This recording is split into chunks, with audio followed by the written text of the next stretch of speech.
fantasy short stories. Satori's Blessings by James Rumpel. "Come on, hurry!" shouted Adam. The three children sprinted toward the meadow. Laughter filled the air, a pleasant change from the gloom which seemed to hang like a burial cloth over their village. "Faster!" added Loomis. "Maybe she'll give up and leave us alone." "We could let her play with us," said Camille. "She's probably lonely." The two boys stopped and waited for Camille to reach their position. "Of course she's lonely," said Adam between deep breaths. "She's stupid and strange. She doesn't even talk." "You can play with her if you want," chimed in Loomis. "But we're not going to. You decide, her or us." Without another word, the two boys renewed their race. Camille looked back to see Rose struggling to catch up. The young girl wore a simple brown dress that looked like a potato sack. Even at this distance, Camille could tell her hair was matted and dirty. The boys ran on, laughing. Camille shrugged. "Last one to the giant oak is a rotten fish."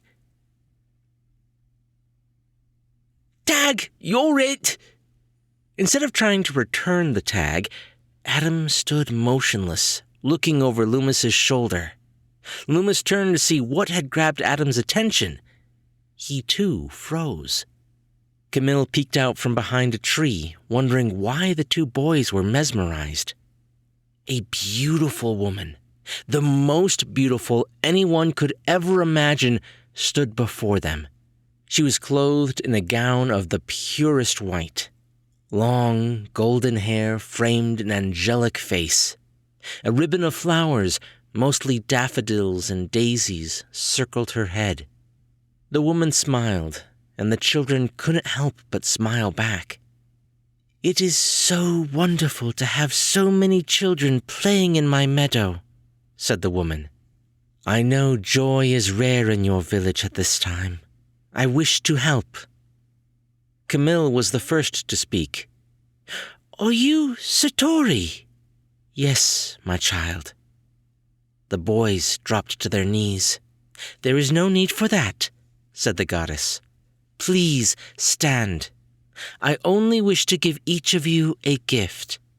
She extended her hand toward Adam, and a magnificent blue flower appeared. "Take this.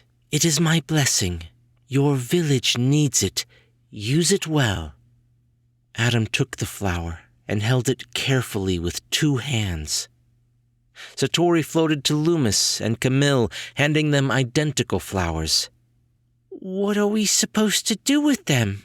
asked Camille. "My blessings can do much good. They are very powerful.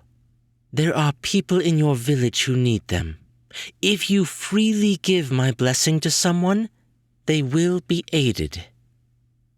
"But there are only 3 of us," said Adam. "There are lots more that need help." "Then you must be wise," replied Satori. Without another word, the goddess of the meadow transformed into thousands of ivory-hued butterflies. They scattered in every direction. "What should we do?" asked Loomis, still holding his flower as if it would fall to pieces with the slightest disturbance. "We must take them to the elder. She'll know what to do," suggested Camille. Playtime forgotten, the 3 children headed back to the village with their wonderful gifts. "Are you certain it was Satori?" asked the elder. "I have no time for pranks. There are many sick I need to attend to."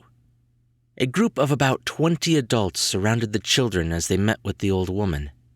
"It had to be," said Camille, still shaking at the thought. "She appeared out of nowhere and changed into 1,000,000 butterflies when she left." "Tell me again what she said about the flowers." "They are her blessing," answered Adam. "If we freely give it to someone, that person will be blessed." "That has to mean the flowers will cure the illness," said Adam's father, Dorian. "Give me one. I will take it to Mariah and see if it works on her."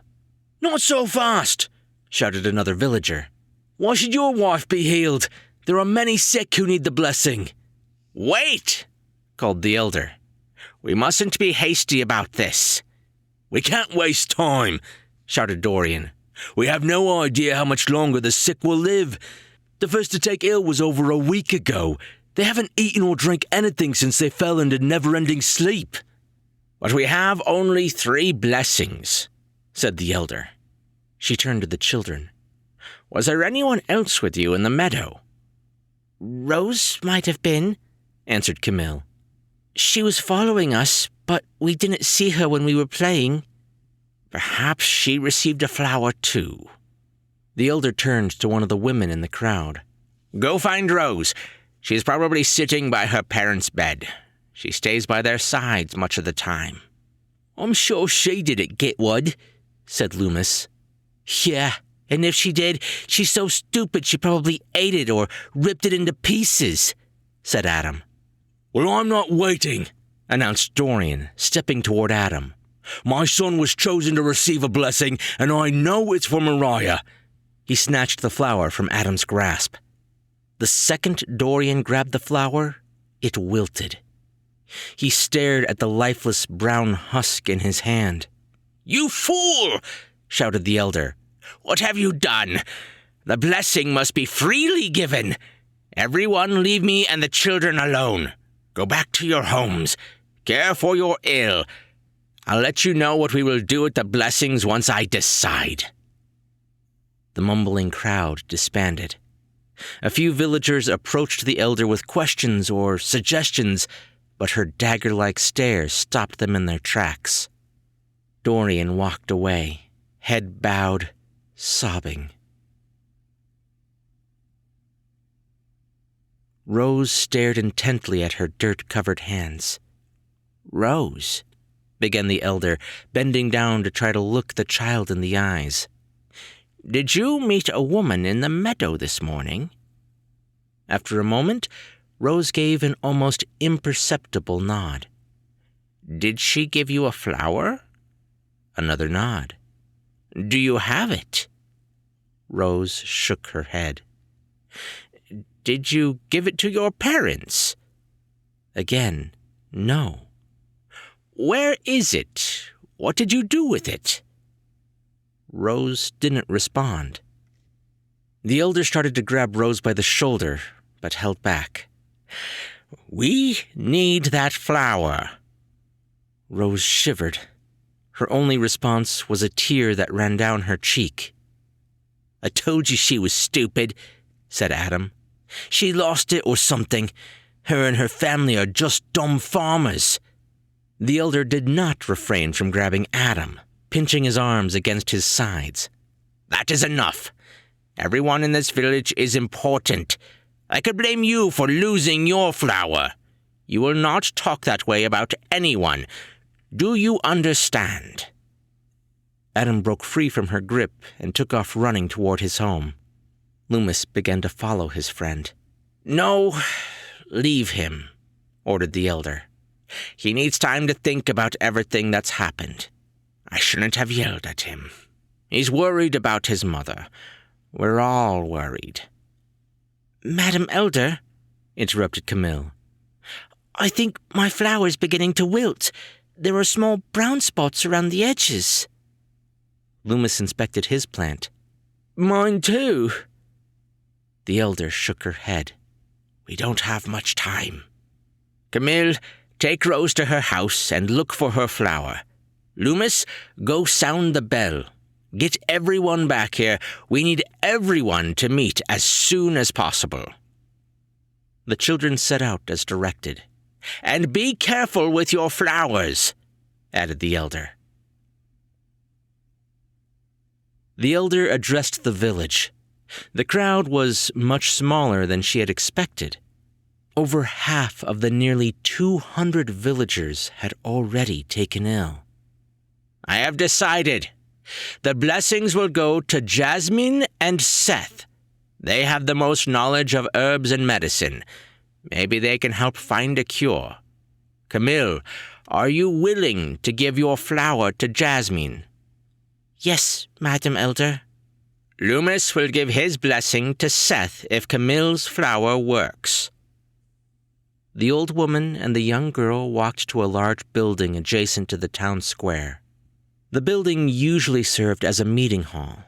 There were no wedding dances or feasts there on this day. The entire building was packed with unconscious patients. The number of ill had outgrown this makeshift triage, and more recent victims were being cared for in their homes. But Jasmine was here. Having been one of the first to take ill, Jasmine lay on a cot in the back of the hall.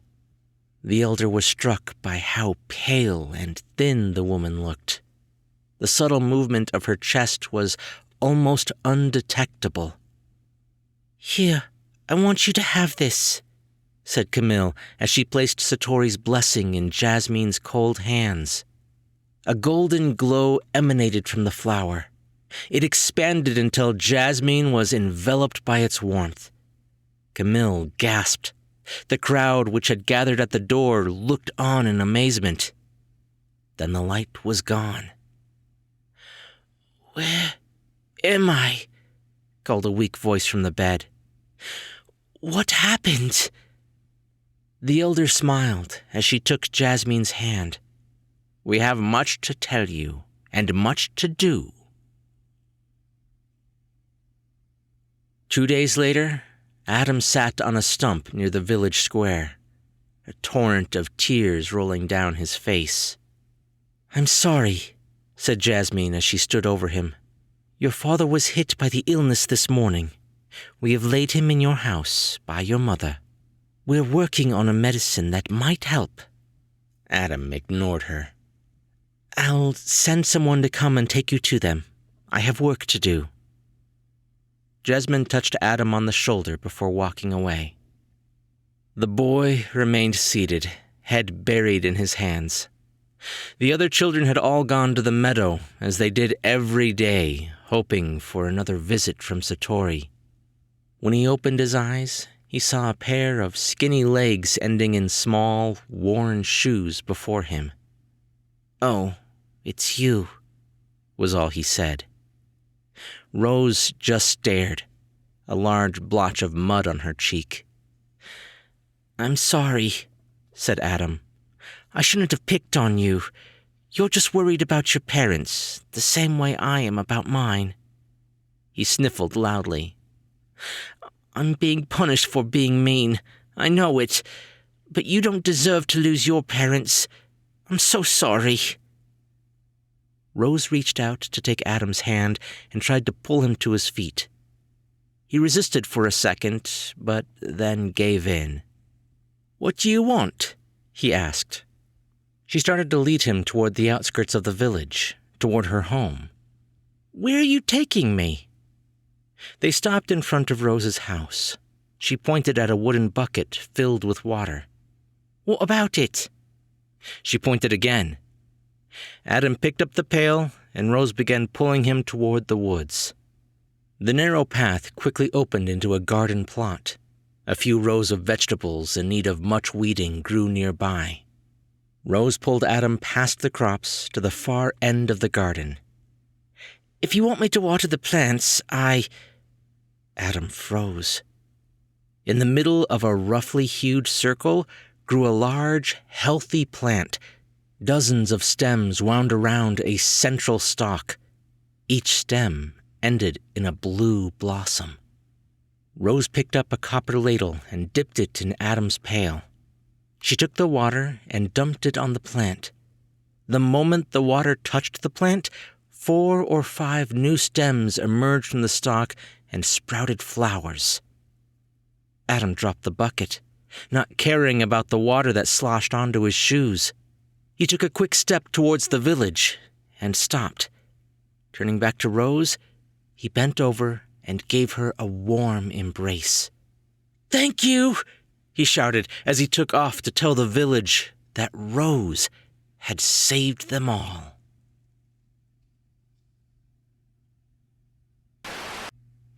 James Rumpel is a retired high school math teacher who enjoys spending some of his time trying to turn a few of the odd ideas circling his brain into actual stories. He has loved fantasy and science fiction his whole life and writes for his own entertainment, but is ecstatic when others get a chance to read and, hopefully, enjoy his stories. Hey guys, if you like this story, James Rumpel is actually a returning author. A little while back, I published the short story Showdown in Prospect, a story about a gunslinger who happens to have a bit of a magical ability. If you'd like to check it out, I'll make sure to leave a link down in the description. And if you did enjoy this story, be sure to leave a thumbs up and a comment if you're on YouTube. Or if you're on the podcast, just be sure to subscribe for more brand new short stories. I'm Chris Herron, and that's it for today's Tall Tale TV.